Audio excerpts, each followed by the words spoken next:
A disciplined mind leads to happiness, and an undisciplined mind leads to suffering. The 14th Dalai Lama, Tenzin Gyatso.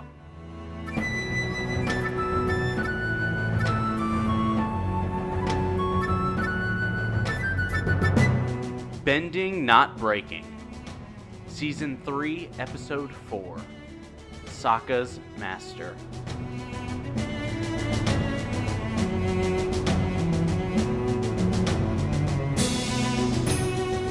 And we're back for another episode number 4. Number 4. Season 3. Season 3. And we've had some pretty cool guests this season, haven't So far, we? so yeah, it's good, been kind of right? cool. Yeah.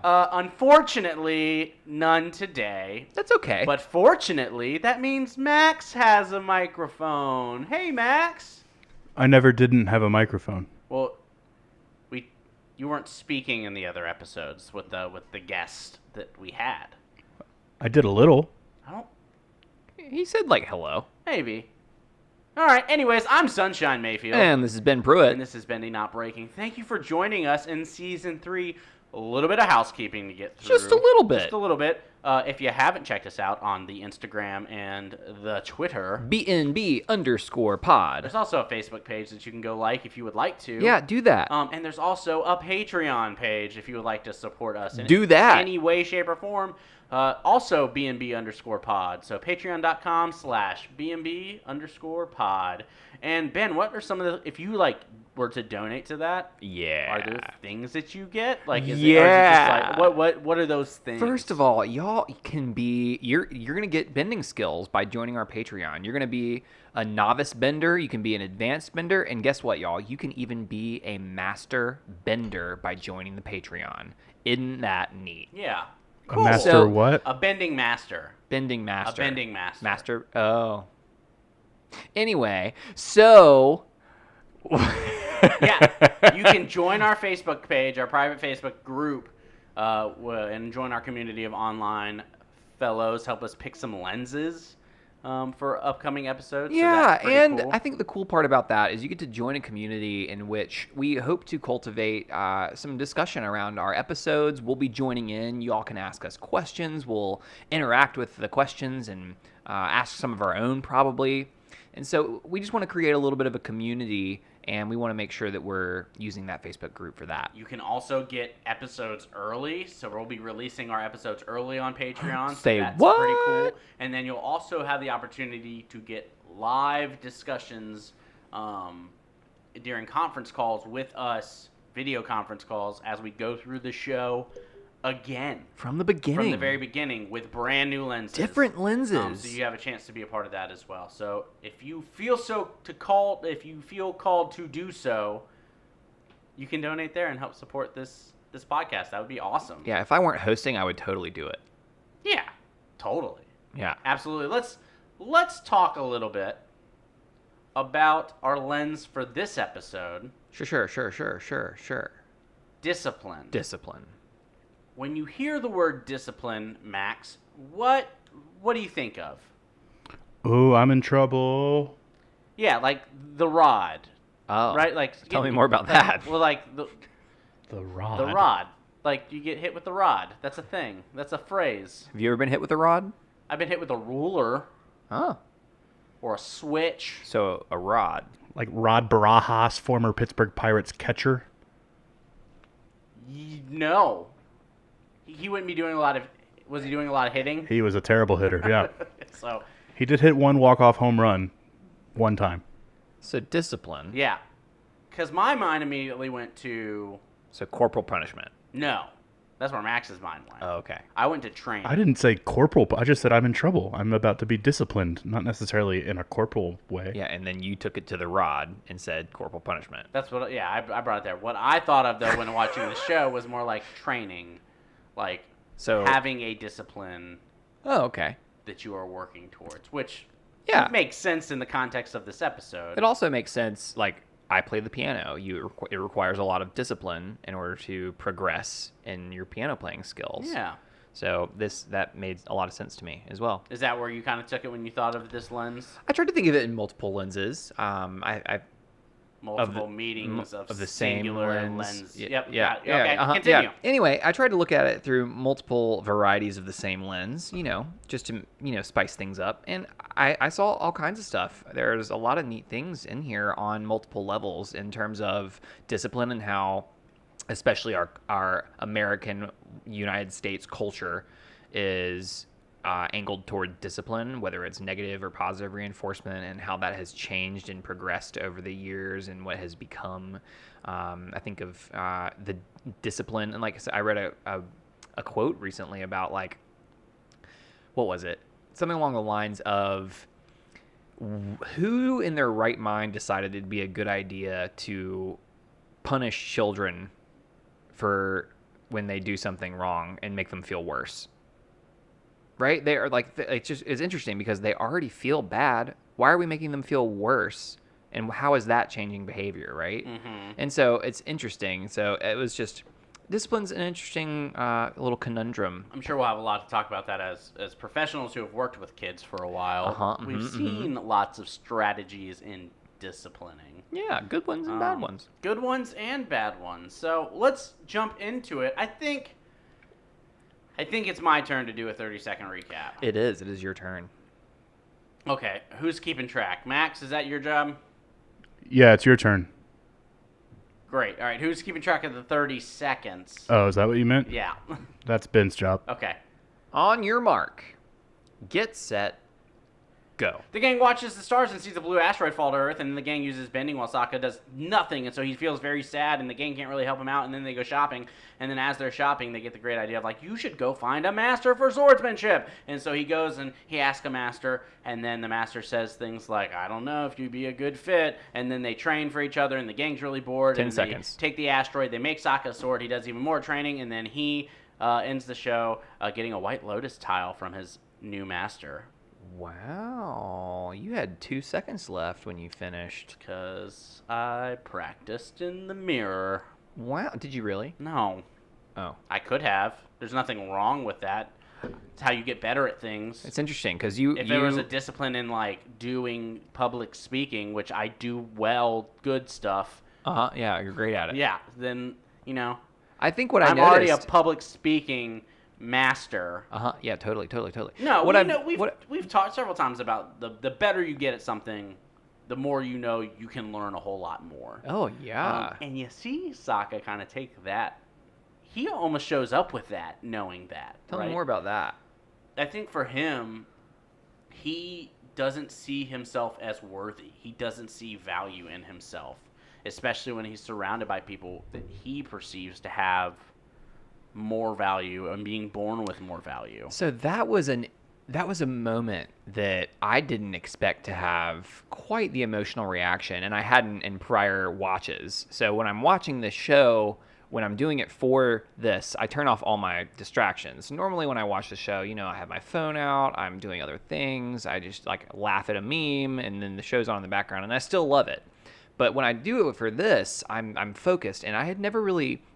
This moment never really touched and landed the way that it did this watch. You think that's because you've made it more of a ritual? Oh, Casper! The Power of Ritual. His book is out. Go check out friend of the podcast. I like when we can say that people are friends of the podcast. Yeah, friend of the podcast. What a great friend to have. Casper right? DeKyle's new book, The Power of Ritual. Go check that out because it's available right now. So available. You can go get it and you can read it and it's good. And we go back 2 episodes ago. If you didn't listen to it already, I don't know why you're here if you didn't listen to that episode, but you could be, and that's a thing. Go listen to that episode. I'm available too, FYI. As an author or Sure. Or just as a person? Yeah. To date? Yeah, all of the above. Cool. Hey, y'all, we need to find a partner for Max, and so that's going to be our new segment on the show. Max, tell me about the partner that you want, and what discipline do you think they would be most privy to? Oh, my goodness, we're out of time on this segment. I don't think we are. I think we got all the time in the world for this. Let's do it. We could do a spin-off series on this if we needed to. Dating lessons from the Avatar. No. Ooh. There could be if y'all want that series, we could do that episode. Let us know. That could be a Patreon episode. That could be a fun Patreon episode. We're gonna say what can you learn from Azula and Oh, what a great episode. Yeah. Episode 5. Man, look at all the dating advice We're not she gets. there yet, Ben. Sorry. Okay. So I've lost wherever we were at. Sorry, I also- the power of ritual. Casper ter Kyle, right? But also, when you have this show and you actually watch things with intention, Yes. you pay attention, you're gonna get more out of it. It's Absolutely. gonna hit you hard. It's like anything else. You know, if you're on your phone and you're doing 30 other tasks while it's on, those moments aren't gonna hit as hard. But it does here if you're paying attention, because it is crushing. It really Because is. we felt that before. We felt that feeling of I am not enough. Well, and he says it, right? Like what was the exact quote? Man, like he's like, I'm surrounded by people in ways, by people that are talented in ways that we aren't, right? And he says, I feel helpless. And I'm just so curious, what can we do when we're in that mode? Like, what causes that? And what I kept coming back to is, again, it's the stories we tell ourselves, right? And it seems like, based off the quote from the beginning of the episode, the cold open, right? A disciplined mind leads to happiness, an undisciplined mind leads to suffering. Based off of that, it seems as though a disciplined mind would be able to tell a story that enables us rather than holds us back. You got to catch yourself when you are telling yourself those stories. And I think that's the catch. It takes practice. People don't realize they're telling stories. It's the same. It's shame language, right? It's Yes. the same thing. I'm a dum-dum. I'm an idiot because I did this. Versus that was a dumb decision, or that wasn't a smart thing to do. Yeah. And Yeah. internalizing it differently. I did something bad, or I did something that was a mistake, versus I am bad, versus I am a mistake. And Sokka right now feels that he is worthless. And I think the catch here is, in no way are we discrediting Sokka's feelings in this moment. That is real, and it makes perfect sense, and I get where he's coming from. And I want him to become aware of that language, and also become aware of that's a story he's telling himself. And how can we help him, and how could the people in his life help him change that narrative? Well, and can you validate the emotional response by also then redirecting what and diving further into what they really mean in that moment? And he might really feel that I'm not enough, right? That's a feeling that we know, or that I'm not worthy, or that I don't have these things. But they try in that moment to say, these are things that you're good at. It just doesn't work because it's all pitched kind of like as they're not down there with him. Well, exactly. It's sympathy rather than empathy. empathy. And like the self-talk is literally, he says, I can't do anything, which we know isn't true, right? And then the second thing he says is, I'm just the guy in the group who's regular. And y'all, like, we spend our lives chasing the extraordinary when joy comes from the ordinary moments, right? It's the ordinary that gives us life and Progress, gives us joy. not perfection. Yes. Right. Yes. Don't let the perfect be the enemy of the good. Yeah. And I think here, what's the difference response, right? So, because they try, and how often do we do that? How often do we try? Especially if we're not thinking about it. But when you watch it, you go, that doesn't feel good. Especially And as if you're, and if you, and a if 12-year-old. And if you had someone do that to you, there are definitely times in my life where I've been able to say, you mean well, and I'm not mad at you, and you're not helping. Yeah. Like, that doesn't feel good. No, thank you. So what's the response there? What should you be doing in that moment? What could Katara or Aang have done that doesn't necessarily try to paint a silver lining around things? And for me, I think the flag was, they tried to, like, Sokka was in the dark, and they tried to turn on the light rather than sit in the darkness with him for a little bit, feel it, and then say, hey, are we ready to head towards the light? Yeah. Right? Are we ready for that? Because if we're not, I'll sit here with you. But as soon as you're ready, I have a direction that we can go, because this is where my light is, right? And so I think that's the empathic miss, right? Is not being willing to sit in the dark for a little while. Does that make sense? Yeah, it makes sense to me. And I also wonder how that changes behaviors later on. In this episode, which this might not be correlated whatsoever, there's a moment where Toph blushes or hides her I took her definite feelings, note of that. right? Yeah. Would she have been more willing to be vulnerable in that moment had she seen an empathetic response earlier from the gang when Sokka is sharing very vulnerable feelings? But when you get responses that aren't empathy, it can kind of shut that blocker and say, I don't know if I really want to show people those feelings if that's the response I'm going to get. You know, I took a different approach to that moment.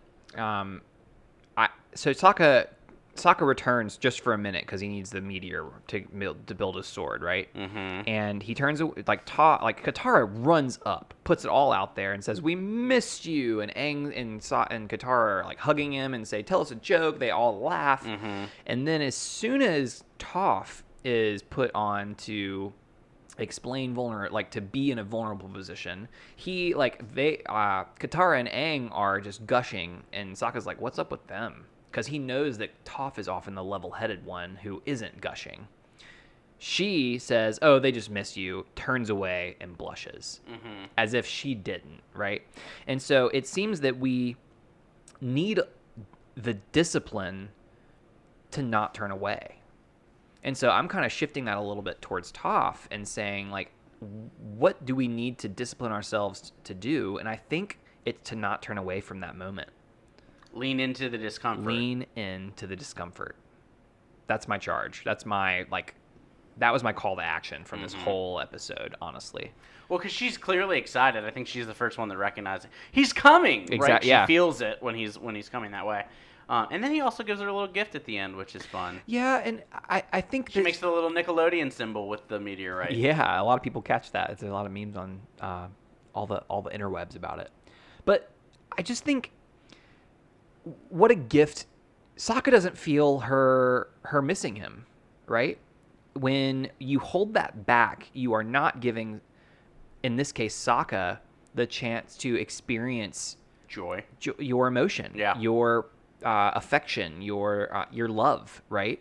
And when you withhold that, the other person doesn't feel it, and they don't know it's there. And talk about things that shift stories, right? If you aren't able to express that, and you never do, that story is gonna change over time. Don't hide that light under a bushel. Yes. Yeah, share it. Share it. Absolutely. Yes. We've made some jumps, but I think important ones. Yeah. Let's go back to Iroh for a second. So he shows up throughout this episode as a disciplined monster. In a good way. Yeah. Right? So, there's a couple ways that he's disciplined. One, incredibly physically disciplined to be getting pretty mediocre meals. It looks like he's getting rice and water, right? That's all you need if you want. That's all you get on Survivor, right? Jacked like Iroh. Yeah, he's on that Survivor workout. He's on the Survivor diet. But it's one of those things where he is not getting a lot of nourishment, and he is putting his body through the ropes, where he is just constantly working out. But the other side of this discipline is it takes so much discipline, I think, to play the role that he's playing. Where I would, help me with a better terminology here, but it seems as though he's playing mentally unstable, and that's that's the language that kept coming to me. There might be a better term, but it's what he seems as though he's intentionally making the guards think that he's unstable. Yeah, he's breaking down their discipline. Correct. Right? So, because what he's doing is saying, his mental awareness. That's a great way of looking at it. His mental awareness is perception is reality. He understands that perception is reality for these individuals. And if he seems like he's not a threat, if he seems like he's not there mentally, if he seems like a joke or a pig or something that he's not going to be able to harm them in the future. He's dehumanizing himself in their eyes. Yes, so that they will take him less seriously as a threat and likely loosen their guard, right? Drop their guard a little bit and understand that he's not a threat or an issue, which only plays for him to be and I'm going to get jacked, and I'm going to be able to bust out of this place soon. Yeah. Right? Yeah. So, it's interesting because all you get is, cuts back to him. Now, here's my guess, because I don't know for sure, and so one of you lovely fans can absolutely reach out to us and let us know, but this is my theory. I believe Mako has already passed away at this point. Yes. And so I think they try to let Iroh speak as little as possible. Yeah. And so I think that's why you don't hear him talk to Zuko. I think that's why you don't hear him in this episode. You just kind of get grunts and claps. And so that's my guess. Is I don't know if they've casted, I believe, Greg Baldwin. Is that his name? I have no idea. I can't remember at this point as Mako's replacement. But I think that might be why Iroh is silent for a good portion of the season. But, yeah, you just get nice little cutbacks with him, which just kind of show you that, man, he is on top of his game and kind of always has been. Yeah, absolutely. So, yes, the discipline is there for him to keep working out, to keep. Well, I just love how I love how you framed it in that his acting in this situation is creating a paradigm shift for the guards in which they are losing their discipline. I think that's a really cool way of looking at that. Yeah. Thanks. Yeah, you're so welcome. I think what comes up for me when you say that is I lost it. Never mind. Let's move on. What? I what forgot. Is it, Ben? I don't what remember. Comes up Like for you? I forgot. We will never know. Right? You'll remember it later. Let's talk a little bit about. You got it now? I remember now. Okay, go ahead. Sorry. So, Max, this is how do you deal with us? I'd mostly just let you do whatever and then hit publish at the end.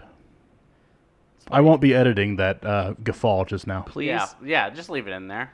The mistakes are there. We have to normalize making mistakes and learning from them. It's okay. Yeah. Is that really a mistake? I mean, you just forgot for a second. Oh, that's Give very. yourself some grace. I just want to cultivate more discipline around not forgetting things. So the guard that's guarding Iroh, Yes. he is Mean. vicious. Oh, he And says have unkind things. I have questions about that. Okay. So there's a practice that I learned that's essentially it's a Jewish practice called Havruta, where I am analyzing the text and I come up with a question that I don't know the answer to, and I create what I think to be the answer, and then you help me by coming up with your own to see if and then we compare the responses. Okay. Here's my question. I would love to. Let's do it. Why does this guard viciously attack Iroh for his current state? Why does he attack him? So my answer, right, is he cannot handle seeing someone with such power and history fall so far because it's too vulnerable for the guard to imagine himself falling that way. It feels like it's easier for him to tear Iroh down and judge him than to feel empathy and compassion. Like he has to see himself as better than, or this could happen to him. And so that's my answer. Do you have what's your thought process? Is there a different answer? Is there a different canon that might be headcanon for you? Sure. I think my initial response is that he has so much pride and love for the Fire Nation that he knows he's overseeing someone who was likely trying to take that away from him. Ooh. So he views That's him as such a neat. traitor to the cause of what he knows and loves and holds true to himself, that has so much anger around the fact that this individual, who was seen as better than him, Yeah. would have done that. And so I think it's probably a little bit of both. It's probably a little bit of, I'm mad that you tried to take all of this away from me, or turn your back on this nation that did everything for you. Yeah. And a little bit of, and you were in this place of power, and you're clearly not that great. Like, look at you here. Yeah. So, yeah, yeah, it doesn't feel good, right? No, it just feels like that's the behavior that leads to dehumanization. Like he starts to literally dehumanize He calls him a pig. Exactly, right? He's like, and it just if we can predict when that behavior will happen, and there's a lot of data that shows that it's predictable. There's a progression of language. There's a progression of actions that lead to that language. Yeah. And so that we're on that path. And I just feel like we are most likely to judge others in areas where we're judgmental of ourselves. That's very true. Brene Brown, right? And so, You heard of her? yeah, I have, and she like is so great. I love her, but like this She judgment has not thing, gotten back to me about being a guest on this show. y'all. If you have a connection to Brene Brown, Let's get her on here. get on it. I don't know if we can pay for it. Yeah, we can't. Her we don't have any speaking money. engagement fee might be a little high, but would love to have her on the show. Yeah, we can do pro bono. We'd be happy She'd to be doing show up. pro On, bono. yeah. We can do everything pro bono. Like We'd Max be- is currently doing this pro bono. We'd be happy to join Unlocking Us, her podcast. But yeah, we're just judgmental of people where we're judgmental of ourselves, and he's so judgmental of Iroh, and it just seems like he must be in a lot of pain, and that's where I am right now. And it's tough too, because as you're talking about the progression of language that ultimately ends to dehumanization and genocide, right? Which is they're very massive steps, and a lot of stuff happens between that. But it starts at a certain point. Yep. And how frequently do we get, we crack a joke, someone gets upset and says, "Hey, that's not cool," and we go, it's a joke. Sure. And that is the start. That is the beginning. That is a microaggression. That is beginning to this dehumanizing language and to seeing a group of people as less than. And it starts with comments like that. And so Yeah. we can sit there and say, being called a pig isn't that bad. And, It's not great. it's not great. It's still dehumanizing language. Yeah, and we don't want to do that. Literally dehumanizing. Yes. Right? I'm calling you an animal. I'm taking away your humanity. Yeah. So, yeah. Let's talk a little about Sokka and his master. The bulk of the episode, right? Yeah. Pion Dao. Yeah. Master Pion Dao. I am incredibly impressed with the discipline that it took for Sokka to show up with the amount of humility from Jump Street that he shows up with. I think that What's takes, a Jump Street? like the very beginning, Oh, okay. the start. Huh. Is that a sports reference? No. Never It's a heard. Jonah Hill movie reference. Yes, and TV show. Ben, you're old. You should know about 21 Jump Street. I've heard of that. Yeah, okay. Anyways, Sokka. Sokka shows up, and he is someone who has been through several moments of what you could call cockiness, Oh yeah. overconfident, Yeah. and kind of learns in those moments. Happens with Suki when he's first gets to the island of Kyoshi. Siege of the North with he was so annoyed at all of the people who were running the defense of the Northern Water Tribe that he's like, let me do it. When he tries to take on Zuko in the second episode. Yep. So he gets in these moments. He's been humbled several times. Yes. But learning humility takes discipline. Yes. And so for him to show up to this master and not do that, and kind of this awareness of, I don't know if I'm good enough to be here. Now, yes, he already is feeling kind of that, so maybe he's just not feeling super confident in this moment, and that plays well. But I think that humility shows, and honestly tends to be one of the reasons that Pion Dao takes him in. I think it is the reason he takes him in. I think that, and then he also understands that this kid is from the Water Tribe. And is, Yeah. So I know that that's something that... That aside, Yeah. right? But it seems like he wasn't even looking at Sokka, right? No. He was Tone of like, voice. Heard it all. He heard it. That like, and being able to hear the humanity. He turned around and saw him kneeling on the ground, and then he was able to, like he said, "I will teach you." Right, and that's just Let us find out together. yeah. And so like, I think that we did a lot of research on humility as a leader's school. The YMCA has a leader's school for teens, and if you took the past, I think 20, 25 years ish of leadership that was at that program, and put them in a room and said, what are the top 5 most important qualities of a leader? Humility was on every single list at the end of that session. And so for 25 years, humility has been a key ingredient of leadership. And I there are so many books on that. Patrick Lencioni.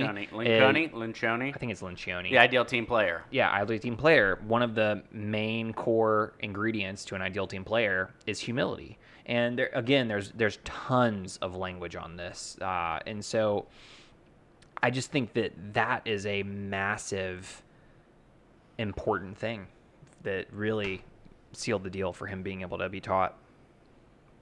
But like everything else, it's a skill that requires practice. Yeah. You have to be intentional about practicing humility. You have to be intentional about practicing grace. Like these are things that all get of called, these lenses, right? But they get called soft skills as this because, and I don't know if that term comes from this ideal that like because they're emotional skills, it's soft skills, or they're not hands-on. So you're not. There's nothing soft about them. These are incredibly hard skills to develop.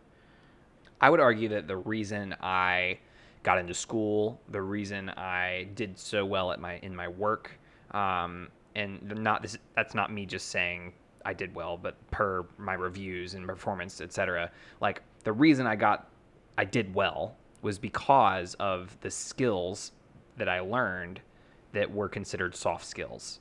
Right. And all of those things I value way more than I value my ability to work an Excel spreadsheet or my ability to do CPR. Well, even when you think about things and like that's valuable. Every job looks for someone who's a good communicator. It's almost on every resume, right? Yep. We want someone who's a good communicator. Developing empathy skills helps you become a better communicator. Yeah, it does. When you learn the language and the tone of voice and how to hear people and listen, these soft skills are things that develop and are the reasons you can be good at quote unquote the hard skills. Yeah. And at any discipline, we see that this humility was the only reason that Sokka really got to be able to do this is because his master saw that was so yeah, humility got him in the door, right? And so now what we see is a regimen of technique building. Very Mr. Miyagi, right? Very paint the fence type stuff. So I'm curious about your thoughts on this, right? So calligraphy, painting a vast scene with only a glance, distracting Sokka mid-fight, sparring. These are all things that discipline the mind and the body to wield a sword. Right? And so calligraphy works on precision and control, and that's a very common thing for sword fighters. To mark your signature on the battlefield with your sword. Yeah, and so like Sokka interprets all of these techniques differently than they were offered. Love it. Right? And Piandao makes faces, and he sighs when this happens, but doesn't correct him. And the only time he really corrects him is in sparring and fighting when he's sparring with them at the end. And so I'm curious because what do we make of this? Like mastering the art of the sword takes years of discipline. Like in real life, like it takes years. It's like mastering anything. Like I think the metric is 10,000 hours is what's commonly referred to as master a skill. To master a skill is 10,000 hours of disciplined study with that skill. And Sokka, this has been a day, right? And I think it's a day, right? It's one day, and then after that, into that day, he says, you're ready to make your sword. And then it's from there, you build your sword the next day. So, like, is Sokka a prodigy, or did he come in with enough skill to go through this quickly? And I also, just, what are your thoughts? Tell me, where are you thinking? Maybe, yes, and I don't know. I mean, I think it easily could have been 3 days or 4 days. Either way, it's still a short amount of time. He could have been. That's a massive house. He could have easily been housed there. And with the amount of joy that the gang has when he gets back, it seems like he might have been gone for a little bit longer than a day. I think it was a day. I don't. It's fine. Listeners, settle. Yeah. If it's a day, it's not. Yeah. It's not gonna hurt my feelings. So I wonder if he's just that good of a master. Piandao. Yeah. Well, but also, Sokka's in a place where he wants to do well. He deeply cares about this information. He's paying attention. He's responding in his own creative way, but not in a way that is clearly Piandao's not upset with it. You know, he's kind of like, kids. Yeah. That's kind of his response, like, teens.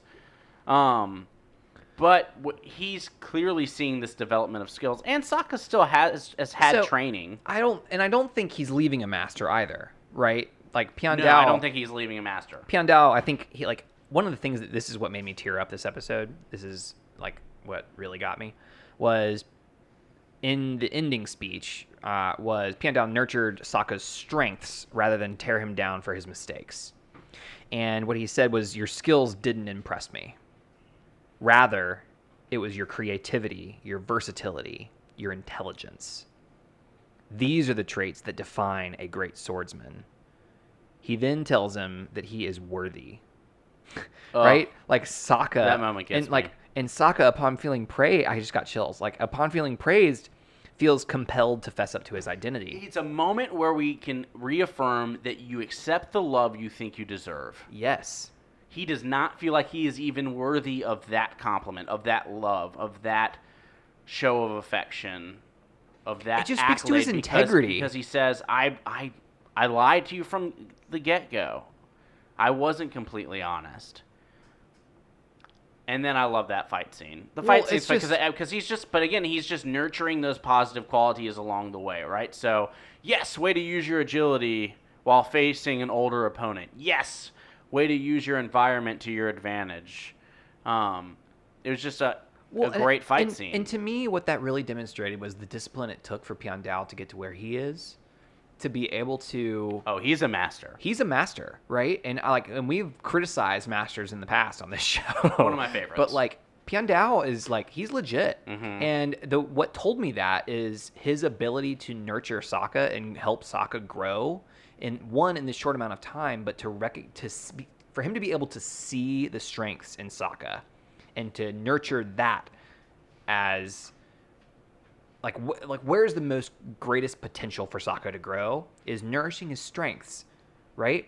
It's not nourishing the things that are weaker. It's not like, okay, we're going to focus on this sword skill all day until you get it. It's no. I appreciate your creativity, your versatility, your intelligence.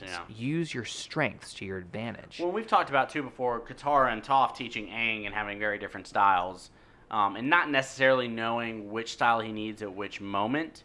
Piandao clearly has a very good understanding of when I need to be forceful or when I need to be a little bit more laid back, and he's got that.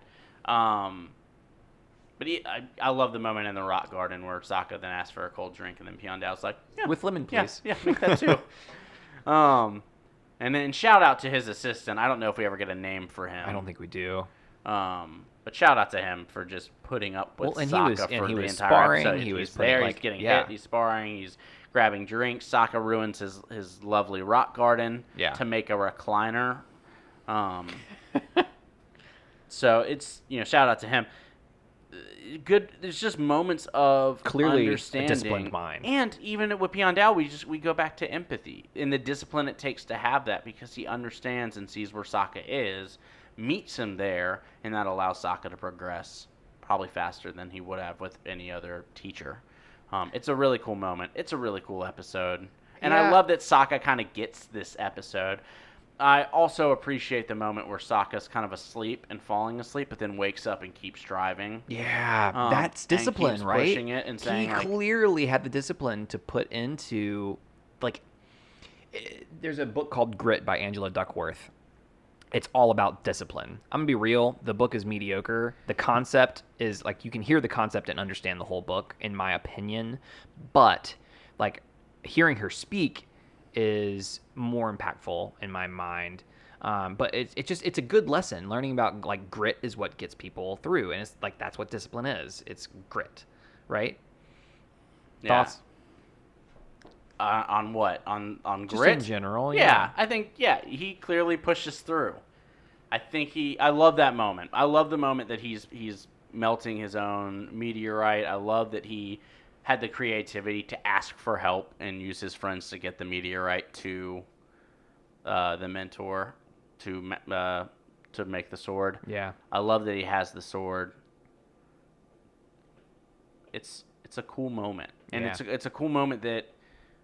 And then Piandao has the discipline himself and has the mastery to even being blind or getting dirt in his eyes and Still kicking his butt. Still kicking his butt, and still having the sheath land on his sword. Yeah. And then here when Aang's running up on him and already knows that he's the Avatar. Like master. Y'all. Yeah. Mastery. That's what He's mastery looks good. like.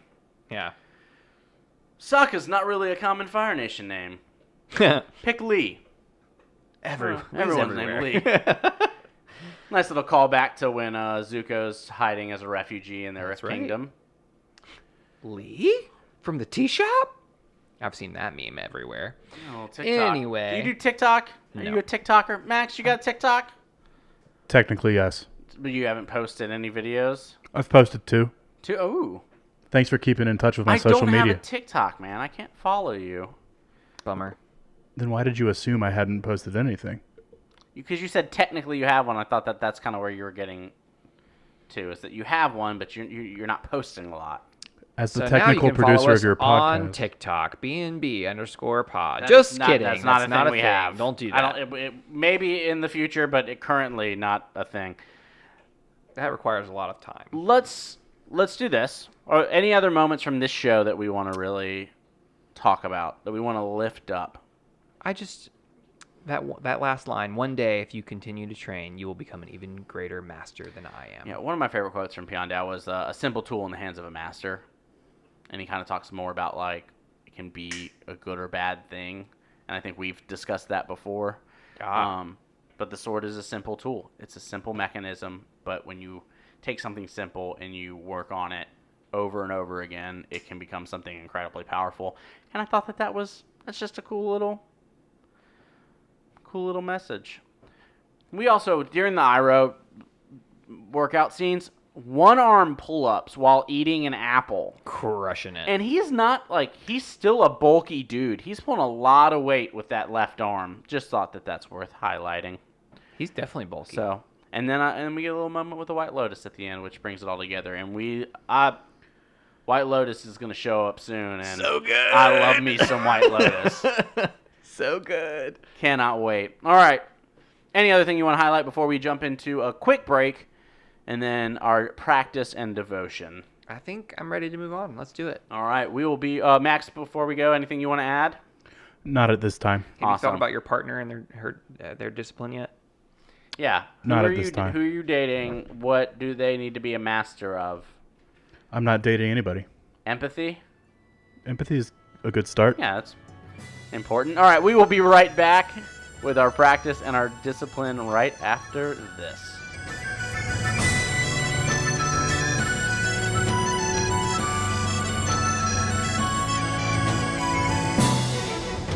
And we're back. Thank you for waiting. That was a nice little. Was that an impression of me? Yeah, I like it. Thank you. you're so welcome. So we're coming back. We're going to do our practice, Mm-hmm. and then we're going to go into our devotion, and then we're going to share who we're grateful for before we go. So our practice, if you remember from, what was it? What episode did we do that? Episode 1? Maybe. Yeah, last time we didn't have a guest, right? Was episode 1. Yeah. So Yeah. So when we did Yeah. episode 1 was the Wonder Square. So we're gonna bring that back. Wonder Square. Yeah, you made that joke that time too. And so What is the secret of your power? this is a four-step practice in which we going to provide a randomized quote from the episode, which I went on the transcript, scrolled up, and landed my finger on my phone and picked this quote. Do you have a site you get these transcripts from? Yeah, I sure do. Oh, okay, we'll talk about it later. Cool. Do it offline. So, moral of the Not story during the is show, right? Max knows that's not good. the four-step content. practice is the Wonder Square, and so what we're going to do is the steps are think, feel, do, and wonder. And so we're going to read the quote, and then we're going to think about how that quote evokes those 4 areas. So you don't have to go in order, but remember, we're trying to hit all 4. So, here we go. The quote is, I learned from badger moles. Before we dive in, do you remember where that's from? Like where that happened? Yeah, where? I think it's when they were talking about how they learned how to bend when Sokka was feeling bad about. Yeah, it's right What- from the beginning. Yeah. So, Badger Aang's like, moles live yeah. in the tunnels, go through the rocks. Badger moles. Cool. So I learned from badger moles. So first time we saw them was in the secret tunnel. And so we are, what do we think about? What do we do? What do we feel?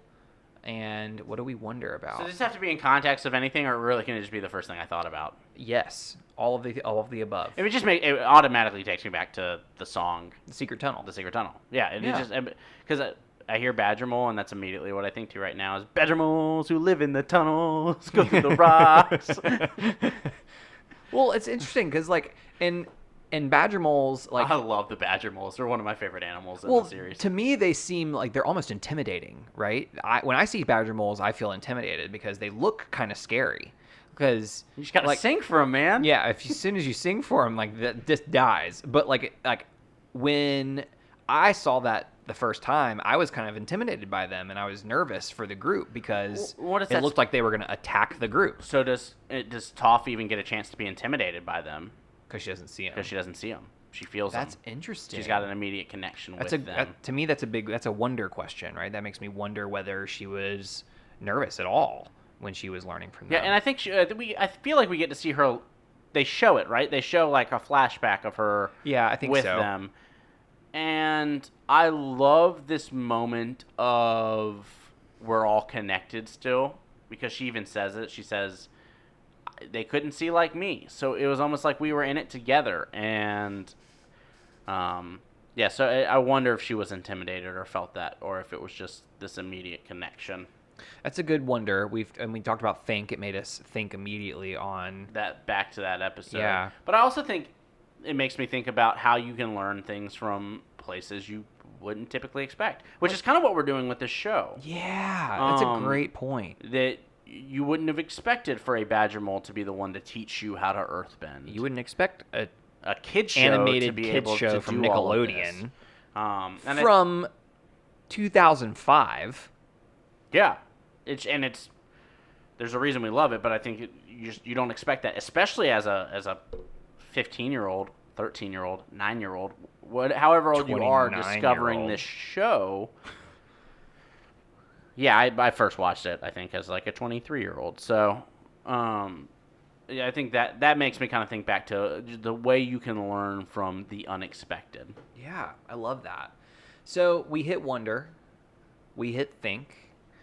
We talked about how I felt, right? I have the feeling of intimidation and how that kind of changed once song was brought into it, right? Mm-hmm. And then that leaves do. Like, what is this feeling called to do? I learned from the badger moles. Badger moles makes me want to sing. Always makes me want to sing, but that's not my answer, Alex. So I'll go. For me, I am thinking about, okay, where am I not learning from that I could be? And so I am wondering, like, what can my dog teach me that I have been Patience? blind to? No pun intended, or not pun, but I like, don't know. you Yeah. know, No. Yeah. Patience. yeah. Collie's maybe, a big dog. My dog is 120 pounds of dum-dum, but also beautiful and kind and sweet and pretty smart actually. But goodness. She's very smart, which makes the moments where she's not being super intelligent incredibly frustrating. Yeah. But yeah, like, and that's just an example. But like, where could I be learning from that that is blind to me right now? Where are my blind spots? And so I'm feeling called to kind of like Take the analyze agency those to do that. and pay attention a little bit closer. And that's gonna go into my devotion a little bit. That call for doing. Currently, I am trying to get more into activism. Yeah. And as we're looking through, Boy, do we need it. The lens of discipline through Earth is our element this week. Yeah, let's dive right in. Finding a way to not get lost in the clouds and take on too much, but to ingrain it into a part of my habit to make it ritual. Yeah. I think I love that we keep coming back to that. Is a very Earth quality. Is to stay grounded and to kind of be realistic with what I can do.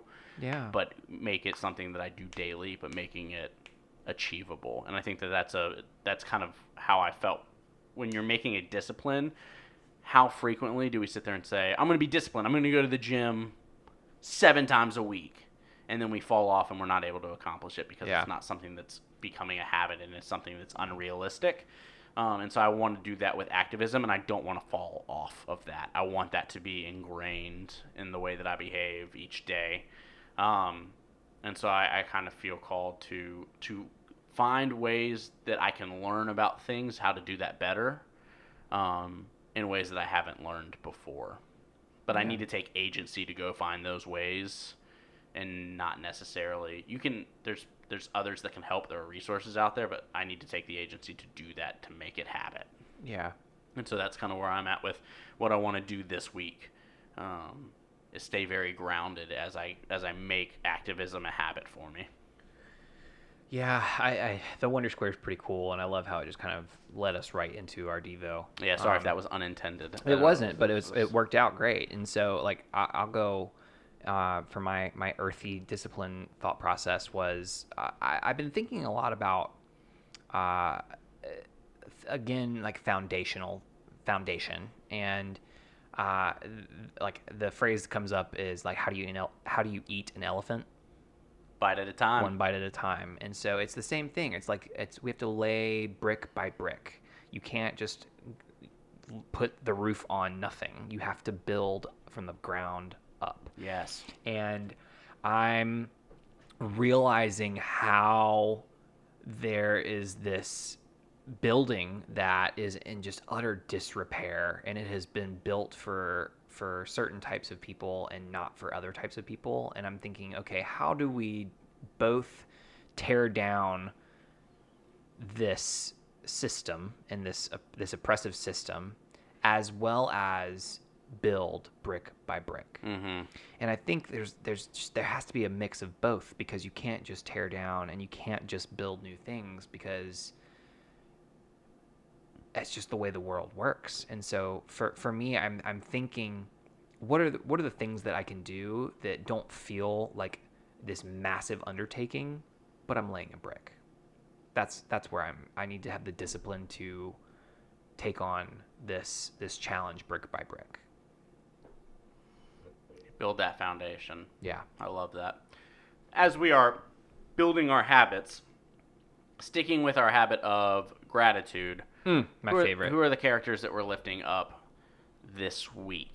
Who you got? Me first? Yeah, let's So go ahead, Ben. So I'm picking Toph, and it's for the moment that we talked about. Like, Toph is just such a strong female character for us to learn from, and in spite of her blindness, or actually really because of it, like, she had to discipline herself in ways that other benders never dreamed of doing, because of their privilege of being able to see. And it's what I believe ultimately gives her the ability to bend metal. And I think, that being said, it is so difficult to express our emotions when they make us feel vulnerable. And fighting and bending require a completely different set of vulnerability skills than what Toph has developed. And I want to thank her for caring so much, even though she hides it.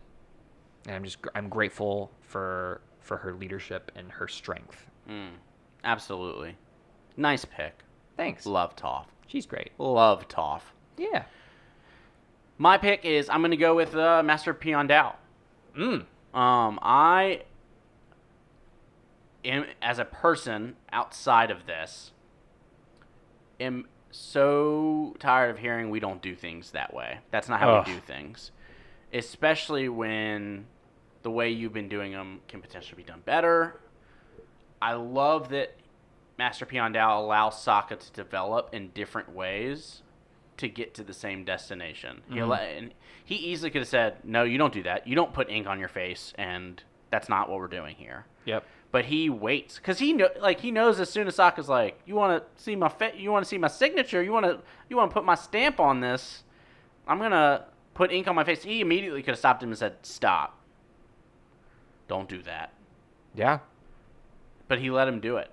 and he let him work through that creativity. And I also am just incredibly grateful for the time on the back end that he put in to become a master, because the only reason he's able to be there for Sokka is because of all the work that he did previously. Yeah. And I think that sometimes we forget about that when we're working with other people, about how much gratitude that we need to have for those moments, the times that we don't see, the work that we don't see.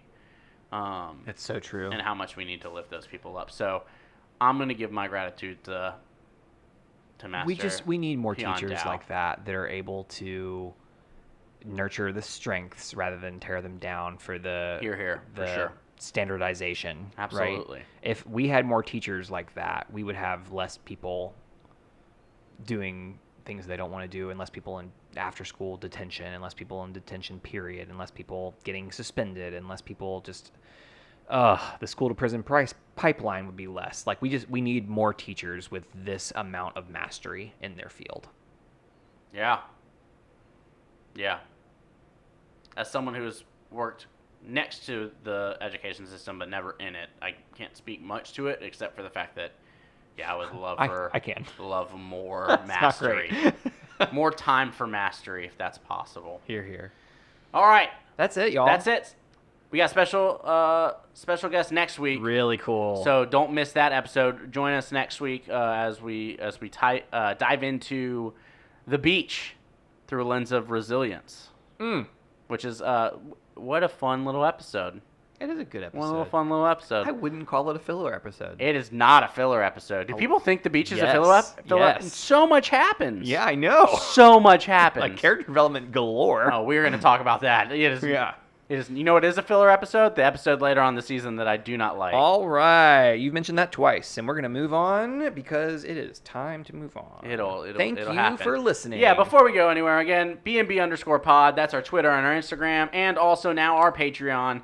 If you feel called to donate to that, please do. And Max, you got anything you want to sign off with? Anything you want to say? Anything you want to talk about? No, not at this time. Well, Max, thank you for doing what you're doing. You're so because disciplined. I have gratitude for you because you help us out so much. Season 1 to now, so different. So much better. And it's because of you, Mr. Gondaware. And your Patreon support will help us pay Max. That would be great. But no pressure. Seriously, I'm happy to do it. All right, y'all. Thank you so much for listening. Please come back. I am Sunshine Mayfield. I'm Ben Pruitt. And this has been Bending, Not Breaking.